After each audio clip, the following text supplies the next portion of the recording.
All right, people, so this is the exact blueprint that if I were to go start an agency right now to go from 0 to 100K a month, this is exactly what I would do. So the biggest misconception is 100K a month does not mean you will make more profit, right? The months where I did 100K, I actually made less than the months I was doing like 80, 60, 70. Even it was closer when I was doing 60, right? And so like the bigger your business, the less you make profit percentage wise. Now, so something like you have to get really, really aligned with what you want. Sometimes people say they want 100K a month, they get it, and that's not exactly what they want. So don't chase some big revenues numbers, chase cash in the bank and to be really, really liquid with your agency. And so like another thing I want you to realize is 100K a month is still small. I'm talking with somebody at like acquisition.com and he's like talking to like companies every single day doing like 4, 5, 600K a month. And it's like, even they're considered small. You will not feel like you have achieved all your goals when you hit 100K a month, and you'll not be super happy. You will feel exactly the same as you do right now, and you're just gonna have more money in your bank account. And like the threshold for $0 is going to be higher. So let's say like right now you think 10K, you need 10K in your bank account. And when you're at 100K, you're going to need 50K always. Get aligned with what you want. What are your goals? Let's say you want to make 50K a month profit and just chill. Then is an 100K a month agency probably your best bet? I don't know. Or do you want to build the biggest business as possible with enterprise value and sell it? Okay, then just get aligned with what you want, right? And so like, in my opinion, scaling from 10 to 100 is way easier than scaling from 0 to 10. And maybe not easier, but simpler is more the term, because from 0 to 10, you have no money, you have no skills, you have no idea what you're doing, you have no connections, you basically have no leverage, right? And you're all alone, and you're in the fucking trenches. And from 10 to 100, you should have all of it. You should have money, you should have skills, a little bit of them at least, and you should have connections to use for help. So you should be able to invest in coaching, you should be able to have basic marketing and sales skills of something that works. Instead of doing more of what got you to 10K, is if you already are there. If you're not, then if you're not at 10K, literally just set appointments and close them. That's all I want you guys to focus on until you hit 10K and find a little bit of product market fit. And then come back to this video and go from there. But instead of doing more of what gets you to 10K, you have to learn bigger and more leveraged CEO skills, like allocation of capital, leadership, hiring, and things like that. And I want to preface this by saying that all agencies are sales orgs. All that matters is you hire talent, A players, you market, and you sell. Stop overcomplicating your fulfillment. Stop fucking freaking out. It's going to get messy. You being at 100K a month is going to be really, really messy. But when you're at 100K a month, you're going to have $100,000 to figure out how to fulfill. And I'm willing to bet you could probably pay somebody a pretty penny to be like, fix my back end, right? And so it's going to get messy, accept it and go, and then just use the money to fix the back end of your business. So regarding actionables, step 1 is you have to, and I repeat, have to validate your offer and system. And so what I mean by that is like hiring closers, setters is very, very important. But if you don't have a system and a baseline in place for these closers and setters, then you're fucked because you have nothing to compare them to. This is probably where most of you guys are at right now. Prior to hiring, you need to have baseline KPIs in place, like I was saying. Essentially to have a baseline for the offer.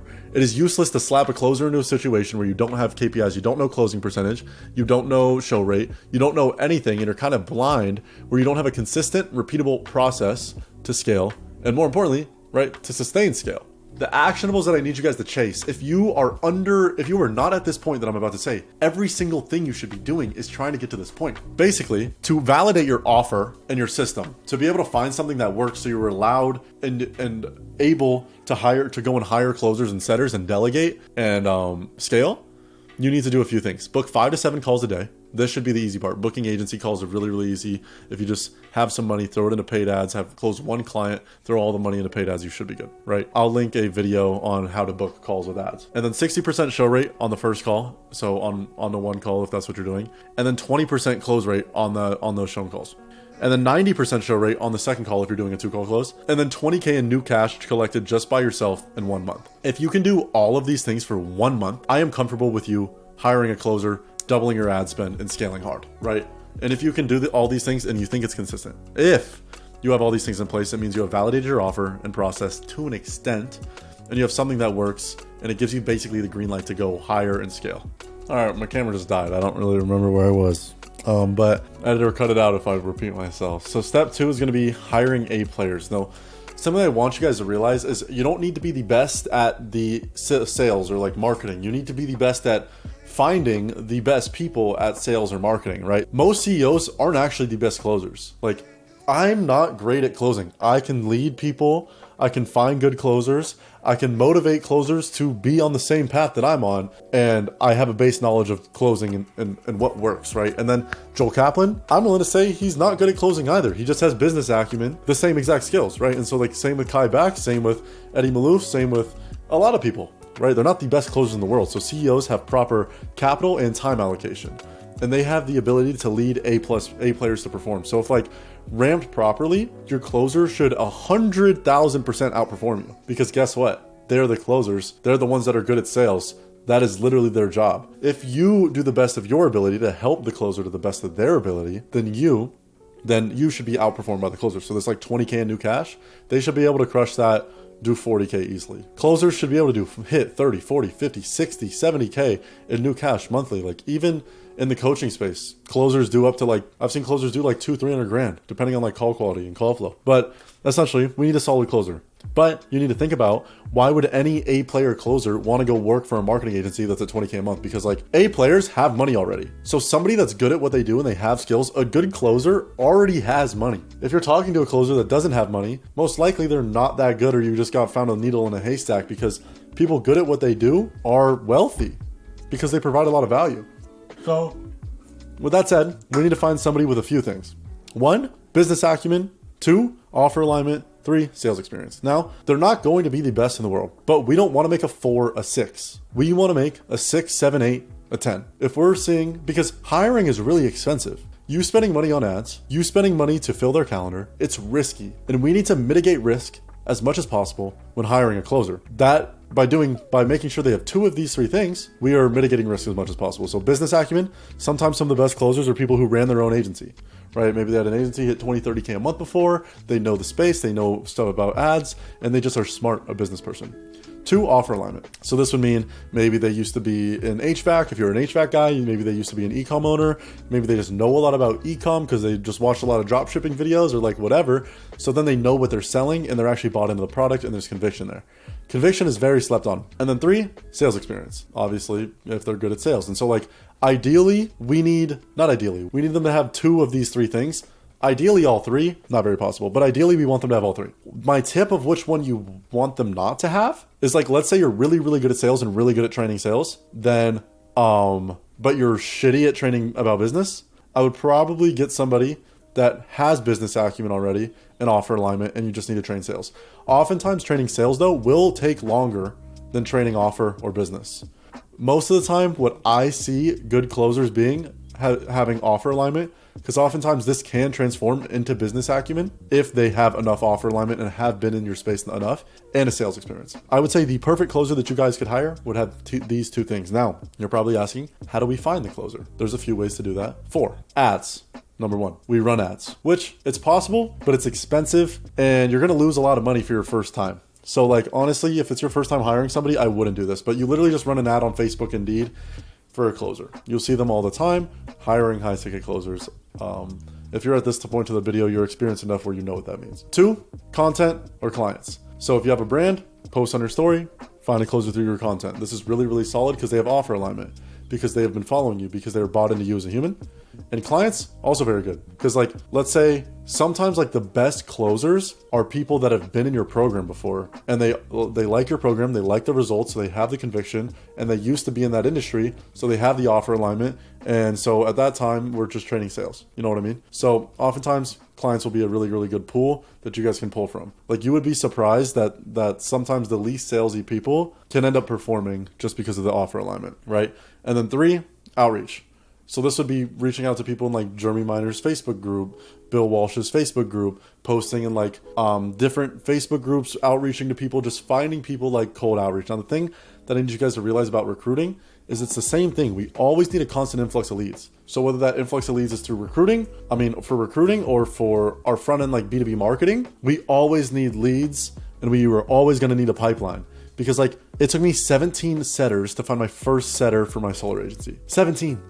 To find one person that was pretty good. And I learned a fuck ton. You know what I mean? And so like, I wasted so much money and I wasted so much time. And so this is why I'm giving you guys this, so you don't waste money or time. And then last is a recruiter. This is the best option if you have the money. For a closer, you'll probably pay around like 2 to 3 grand. But you think about it, that's one deal that ROIs. You know what I mean? And so like, it's like, Ads, probably wouldn't suggest. Clients, I mean, content, probably not viable for you guys. Clients, yes. Outreach, yes. Recruiter, yes. But you're going to have have a really, really big pipeline if you're going to do outreach, right? Like I would say around 80 to 100 interviews, you will find one player, a player. So be prepared, Discord channels, join sales talks and things like that. Hang around salespeople. And then recruiter, you can find a recruiter easy. Guys like Zach Brown and stuff, or Zach Brown on Facebook. I have no affiliation with him. He's just one of the top guys in the space. He's a G. So if you guys want a recruiter, go hit him up. And then interview process. So once you end up scheduling interviews with these people, we're going to need to make sure they're a good fit, right? And so like, we don't want to end up making a mistake with hiring because it is, quite frankly, very, very expensive, like I was talking about. So what we do is a 3 interview process, and then we'll go onboard them if they are a good fit. So the first interview is basically, why are you here, right? And so like, it's like screening. Should you even be in our pipeline? Should you be here? What's your sales experience? Do you have offer alignment? Like asking questions about like, have they been in the offer before? Have they ran businesses before? What their experience in business is? What their experience in sales is? It's basically like going over the resume and making sure, okay, this is checking out. Okay, they could be a good fit. From there, we schedule another interview, and that's going to be a technical interview to like measure their actual knowledge about whether that's the offer, whether it's about business, whether it's about technical sales skills. And so this is like very, very hard skills that we're testing here. All right. What are you going to do if a prospect tells you that they need to think about it? What are you going to do if the prospect tries to take frame from you and asks you how much it is 5 minutes into the sales call? Okay. And then you guys run a mock call. You run a mock call at the end of this interview. Sometimes we'll do it in this one. We'll run a mock call with whatever script they feel comfortable with, and we'll give them one very, very hard tactical piece of advice to implement. And then we'll run another mock on the second interview, and from there we'll see if they implemented that. So that's able to, for us to see if they're coachable. Okay, can this person adjust? Can this person be coached? Can this person essentially like take action on the advice that they're receiving? And then third interview is just culture. So what about them as a person? Would they be a high performer in the sales team? What are your company values? Things like that. Step 3 is going to be onboarding and ramping up these closers. Fuck, this doc looks like shit. I'm sorry, y'all, but this is just what it's going to have to be. My mouse is also fucked up. So we'll go ahead and go through that 3 interview process. We'll make them the offer, right? We'll send the contract over to them and they'll sign the contract, right? From there, on the onboarding call, we'll onboard them for pretty much a week without allowing them to take calls. So we'll have our onboarding call where we set expectations really hard. We go through scorecard, right? So I'm gonna go pull up the scorecard for you guys. So this is our scorecard, essentially just allowing expectations and KPIs for them to hit in order to project their monthly income goals, right? So it's like, this was our old closer scorecard for our marketing agency. So like 60K in new business a month, 20 units of our offer at 3K, expectations, 8 inbounds a day, 5 days a week, 40, ends up being 40 per week, I don't know what it says month, have 60 slots open, 15% live closing call ratio. And so this is why we need to validate our offer to be able to get these numbers. Because we can't, like, this 15% means if you're not at 15% and we can't get you above that, you're gonna have to be let go, right? And so it's like expectations. I'm not gonna go through all this, but go ahead and slow this down if you need it. But it's like, so compensation, OTE. So OTE was on track earnings. They would be making around 6,700 if they were at KPI. Above KPI around 11.1, and they could make more. I believe one time somebody did like 17.5 or something like that. But yeah, so having the scorecard and going over that at the beginning of the call, at the beginning of like onboarding, very, very important, because they're going to base everything they do here off of that. Okay, so I make this much per deal, so I need to make this much, so I need to, this many calls, I need to close this, so I need to do this training, so I need to do this, and then, right, so like essentially like allowing them to reverse engineer some sort of plan for themselves. And so I'd go over scorecard, and then I would outline when all these trainings are. And then one more thing I would do is get very, very strict on what their commissions are, because closers are obviously about the money. They get value for being there, and the value is money. And then there's also value in other places. Now people are going to tell you, oh no, I don't really care about the value in other places, but like, it's like you get affirmation, you get training and things like that. And that's valuable to them subconsciously. Well, it might not seem like it, right? And so I'll go ahead and show you our compensation plan as well. Okay, so this is our compensation plan per pay period. So if they were at sub 15%, they'd get 13% commission. 15 to 25, they'd get 15.5, 25% close rate, they get 18, 32.5 plus, they'd get 22%. And this is how I would structure your guys's. Sorry about that. This is how I would structure your guys's, because it's like, it's tiered comms. And so it's like, the better they perform, the more they're incentivized. And so I would go through that, and then a culture doc, whatever culture you guys have, whatever core values. I'm not going to show you ours because that's my core values for my businesses. And it's like, that is what I live my life by, and that is how I lead. And so like, not that I'm trying to gatekeep it from you guys, but like, I don't want you to see it because I know you're going to copy it. You copying it wouldn't be true to your business and how you want to operate, because there's things you should do that aren't the same as me, because I don't do everything perfect. It's just how I run my things. Somebody that's more introverted than me, somebody who doesn't operate with people as good as me, will run their business in a completely different way that I run mine. Right? Whatever values you have, like whether you want them to be very, very communicative with you, speed is king, things like that, I would include those. And then go over call training, which we'll do 2 pretty much trainings a day for that week. So they get onboarded Monday, they'll do beginning a day offer training, and they'll go through testimonials to get alignment on the offer and conviction on the offer. Afternoon, just sales training, running mocks, going through scripts. Tuesday, on-call SOPs and stuff like that. So how to process payments, how to do blah, blah, blah. And then afternoon, sales training. Wednesday, off-call SOPs. So filling out tracking sheets, things like that, which I'm going to get into later for you guys. So don't freak out. And then afternoon, sales training. Thursday, pre-call SOPs. So when to call your leads, when to text them, confirm them, things like that. Again, afternoon sales training. And then Friday, we teach them how to do more admin work. And then again, afternoon sales training. And then at the end, they self-set. So like Thursday, Friday, they'll self-set for themselves and get inbounds with whoever's shadowing. So that would probably be you guys. They actually know inbounds at the end of the first week. I don't know why I have this here, but they'd self-set and they'd get basically shadowed on their calls by you guys, the sales manager. And by the end of that week, we give a temp check. And if you feel like they're ready, so we'd probably run a mock with them, or we'd just see how they're doing on their calls. If you feel like they're ready, we give them a few inbounds, around 2 to 4 a day, and they self-set. If you're just onboarding a setter, just let them loose. But so 2 to 5 inbounds a day plus self-set, they should be taking around 4 calls a day. Our goal here is to not give them too much so we can create as tight of a feedback loop as possible. So we have daily meetings for call reviews for each rep. So every single day, a one-on-one for each rep. And we're only giving good reinforcement on 1 to 2 problem areas. We're not like, fix this. We're like, fix this. And this is the biggest thing that will make the biggest impact to your ability as a salesperson. Right. And so again, we're listening to 1 call a day for a temperature check to see where they're at and to see what they need help with.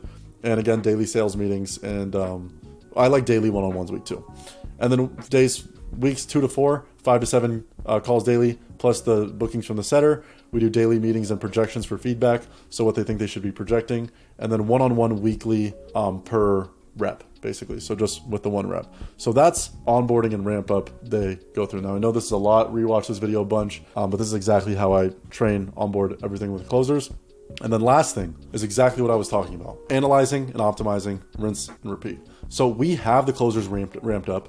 We have the ads up. We have everything in place. We have a closer and we're removed from the business, right? At times to hit 100K, you often need 2 closers, you and somebody else. Both collect around 35K each in new cash, and you have 30 to 40K in MRR coming in.